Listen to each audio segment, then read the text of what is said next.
hello guys, welcome to Master Ipong TV. Ito po sitwasyon dito sa gawi po ng Camellia All Home. Ayan po, nandito po ako ngayon sa gawi ng Camellia All Home at medyo tumataas na po itong tubig dito. Ayan po. At makita po natin yung gusto ng tubig. Ayan po, ayan po sa may school. Ayan po, oh. Bumubulwak po yung tubig doon. Ayan po yung makikita po nating sitwasyon dito. NB All Home, oh. Talaga pong bahana. Mataas po yung tubig.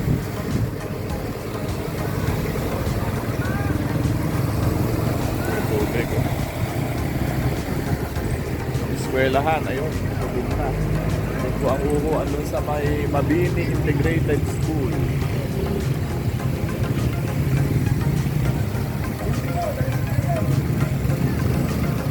Dati-dati may mga truck dito si Mayor Jay, eh. Ala, ata ngayon. Kaya nga po eh. Alang nakatutok eh. Bigla na lang tong nagkaroon ng tubig dito ngayon. Kanina pang madaling araw. Opo. Baka doon sa medyo talagang malalalim na punta. Eh dito eh ganyan. Kaya nga eh. Ito yung tubig oh. Dito uuhuan pala sa eskwelahan eh. Paano mag-i-evacuate doon? Nag-i-evacuate eh yung mismo eskwelahan ng binaha. Ayan ako, malalim dyan. Ha? Ako po oh. Malalim dyan kuya. Baka hindi mo kaya. All home oh. Ayan na po yung tubig. Grabe.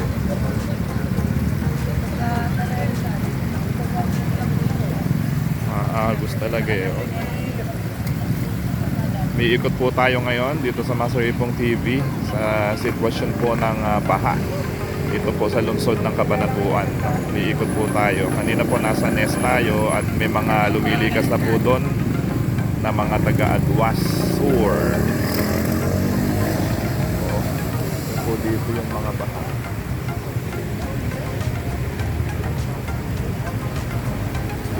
Subdivision din eh.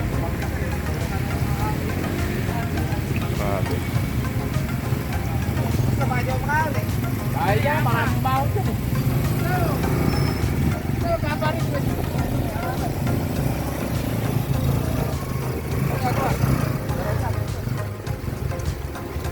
Grabe yung all home. Pero mataas po yung all home na yan tsaka yung Camellia.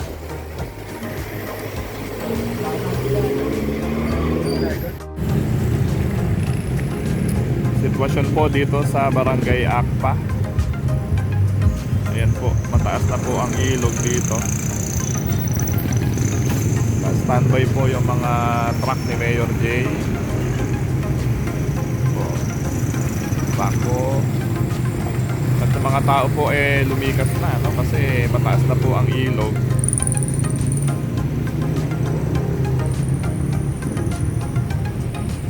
Dito po yan sa tulay ng Sapang Buhay dito sa Akpa.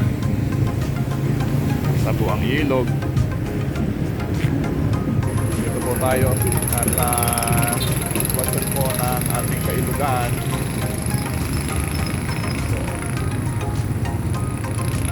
Live po sa Master Ipong TV. Tayo po yung umiikot after po ng bagyong Enteng na dumaan dito sa ating lugar. Tayo po ay umiikot sa mga kailugan natin. Monitor po natin yung mga sapa na nagpapabaha sa mga barangay dito sa ating lungsod. Dito po tayo ngayon ang Master Ipong TV sa San Juan Akpa. Ito po yung ilog. Taas po ng ilog. Kaya baha na po doon sa mga kabahayan. Dito po tayo sa tulay ng isla. Minomonitor po natin na po sa tulay po ito ng isla. Baha na po dito sa may magkabila. Kanina pa daw pong madaling araw din ito ganito sitwasyon. Pero nadadaanan pa naman po itong tulay na maliit na tulay. Yan po, lubog na yung mga bahay dito sa gilid. Oh.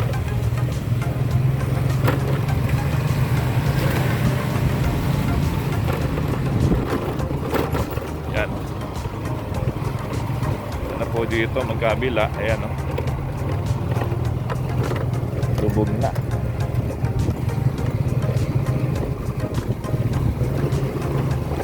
May mga residente dito.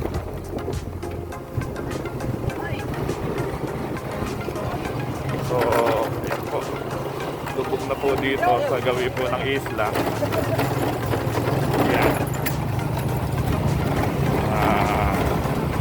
Doon pa lang naman po sa may gawi na yun ng tulay, medyo lubog. Pero dito naman po sa mga kabahayan dito, wala naman tubig pa. Pero sabi po ng mga tao dito, dahil matagal na nga po itong binabaha talaga, pahupa naman na po ang tubig baha. Dahil bumabalik na po yung tubig sa ilog. Kaya pahupa na po itong tubig baha dito. Dito po tayo sa Barangay Isla. Na talagang nilulubog naman po ito. Pero mabagal lang naman, no? Mabagal lang naman po itong pagtaas ng tubig.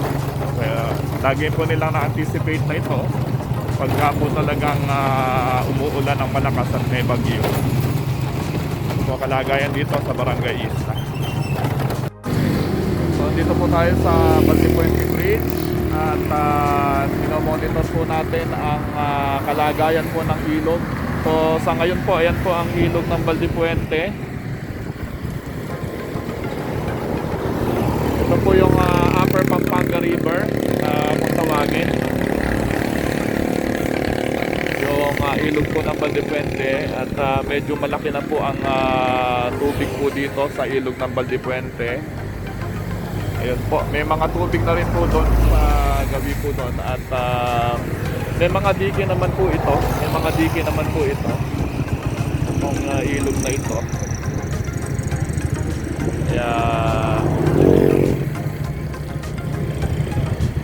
lumalaki po ang tubig. Ayan po oh.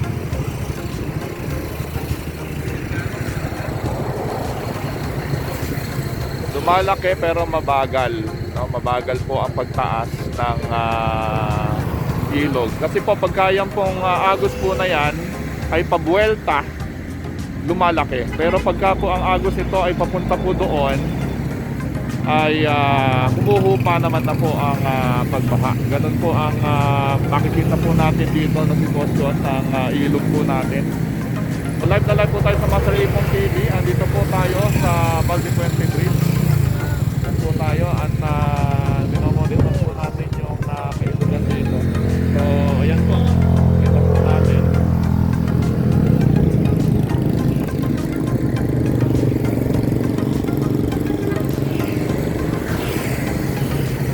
Meter naman po tayo dito, no? Kung hanggang saan po ang abot itong ilog, yung pong metro. Ayun po.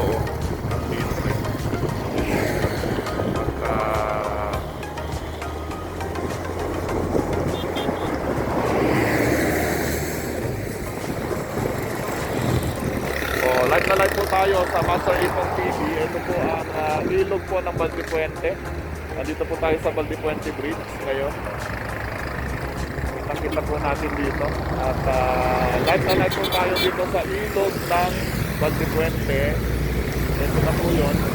Kung saan po lahat ng baha dito sa lungsod ng Cabanatuan, lahat po ng mga ilog, lahat po ng sapa, lahat po ng mga creek ay dito po ang tapon ng mga tubig na galing po doon sa bundok ng Sierra Madre pababa po dito sa lungsod ng Cabanatuan.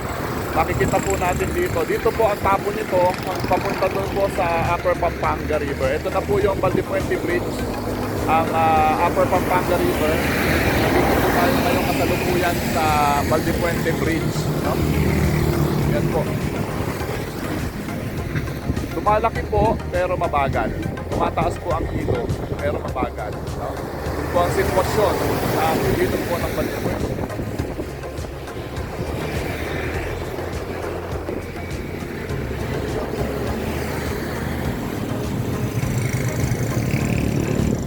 May mga diki po yan magkabila. Ayan o. Hindi pa naman po naaabot yung diki ng tubig. No? Awa ng Diyos. Sana ay hindi na lumaki yung tubig na ito para wala pong masyadong bahain na mga area. No? Malaki po ang ilog ngayon. No? Pero hindi pa naman po siya sumasapat para maabot yung mga dike natin na pinagawa po ng pamahalaan. Ayan po. Hanggang doon pa lang naman yung mga tanim nga ayun pa hindi pa po siya lubog. Pero nagkakatubig na. Unti-unti po, no? Unti-unti. Pero sana naman po ay humupa na yung pagtaas ng tubig, no? Awa ng Diyos, sana po ay wala na pong masira, mga madamage na mga ari-arian dahil sa pagtaas po ng tubig baha. Sanhi po dito sa pagtaas po ng ilog na ito. Dito po ang uhuan Lahat po ng pagbaha sa Cabanatuan, dito po lahat tumatapon yan. No? Dito po lahat ang uhuan sa ilog po na ito. Live na live po tayo ngayon sa Master Ipong TV. Yan, flood monitoring ngayon pong September 3. Ginawa pong walang pasok ng ating minamahal na gobernador dahil po sa aftermath ng bagyong Enteng.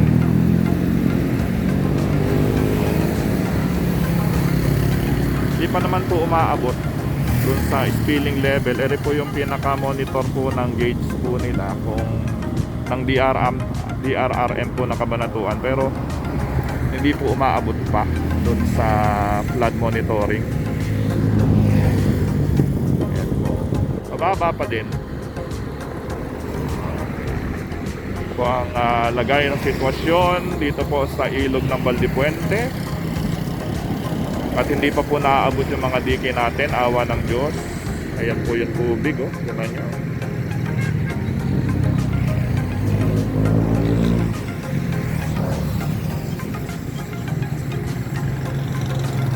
Sana hindi na po tumaas at kumupa na po yung pagbaha sa mga barangay.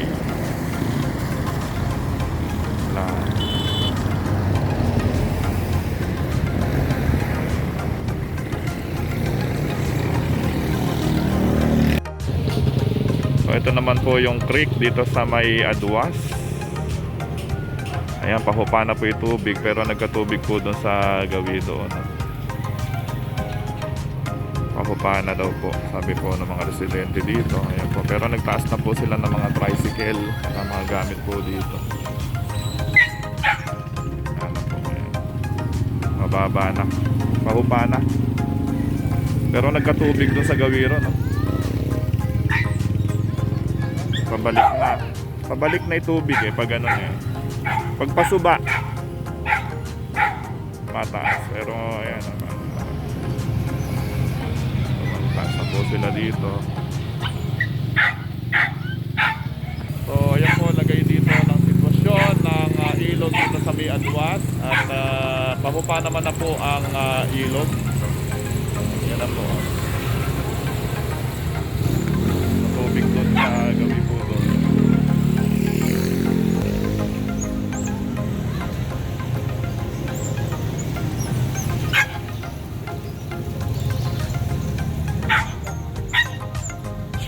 Hindi naman na po umabot doon.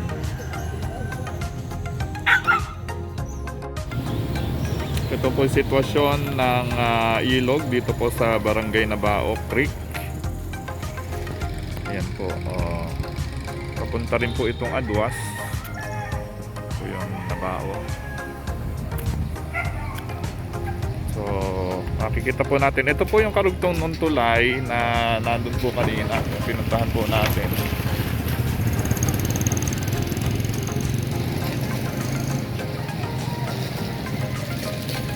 Mababa naman na po yung ilog dito. No-monitor po natin ang creek. Pero nagkatubig po dun sa gawin na yun.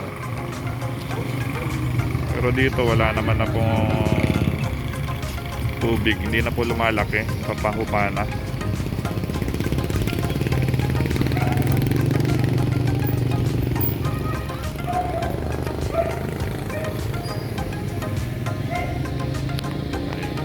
So dito po wala naman na po masyado.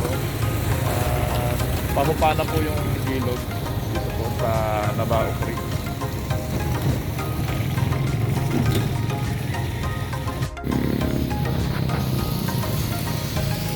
Baha na doon. Pero huhupa naman na.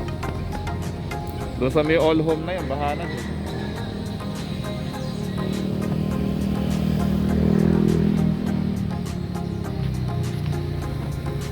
Mga manok oh.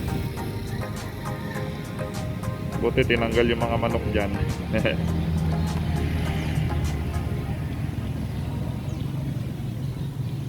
Ano may nakakulong doon sa ano na yun? Manok din po eh. May manok doon. Buti naagapan nila.